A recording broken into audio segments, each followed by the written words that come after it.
सबसे पहला and most important point आ जाता है, वो है बेसिक्स।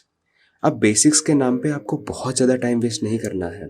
फॉर एग्जांपल, अगर मैं डीसी मशीन की ही बात करता हूँ, अगर डीसी मशीन मैंने एक टॉपिक उठाया, चैप्टर उठाया, और डीसी मशीन में मैंने एक टॉपिक उठा लिया आर्मेचर रिएक्शन। सबसे पहले आर्मेचर रिएक्शन के बेसिक्स मैंने पढ़ लिए, either from the reference book और फ्रॉम द नोट्स।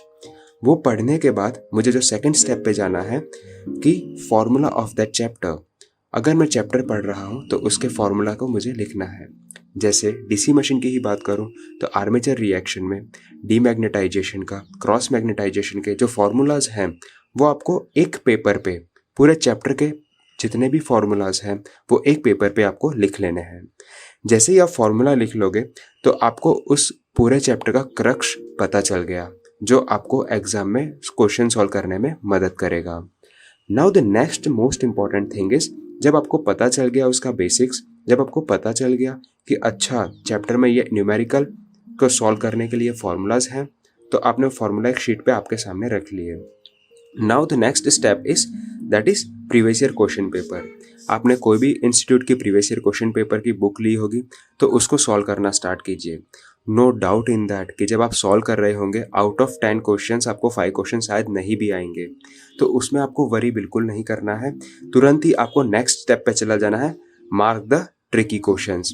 जो क्वेश्चन स्ट्रेट फॉरवर्ड होंगे वो तो आप इजीली सॉल्व कर दोगे फॉर्मूला अप्लाई करके। कुछ क्वेश्चंस में आप 50% सॉल्व करोगे और बाद में पता चलेगा कि अरे ये फॉर्मूला लगाने से तो ये सॉल्व हो जाएगा, तो वो 50% आप मार्क कर लीजिए ट्रिकी क्वेश्चंस में। अब क्या करना है, आपने वो प्रोसेस कर लिया, उसके बाद द फिफ्थ स्टेप आता है आपका वर्कबुक एंड टेस्ट। तो बेसिकली आपने सबसे पहले बेसिक्स पढ़ लिया, फॉर्मूला लिख लिए, यानी आपको फॉर्मूलाज याद हो गए, प्रीवियस ईयर क्वेश्चन पेपर किए, उससे आपको पता चला कि कौन कौन से ट्रिकी क्वेश्चंस हैं, क्वेश्चंस कैसे पूछे जाते हैं, ये हो गया। अब जब टेस्ट लगाने का क्या मतलब है, जब टेस्ट लगाते हो या वर्कबुक सॉल्व करते हो तो उसका मेन इंपॉर्टेंस आ जाता है कि जब आपने वो इनपुट ले लिया आपके अंदर, अब उसको आउटपुट तो निकालना ही पड़ेगा।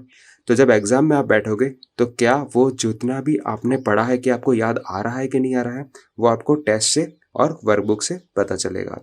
Now the last and the most important thing जिसको आप मिस नहीं कर सकते, वो है इन क्वेश्चंस का रिवीजन, इन टॉपिक्स का revision, in basic formulas and basic concept का रिवीजन।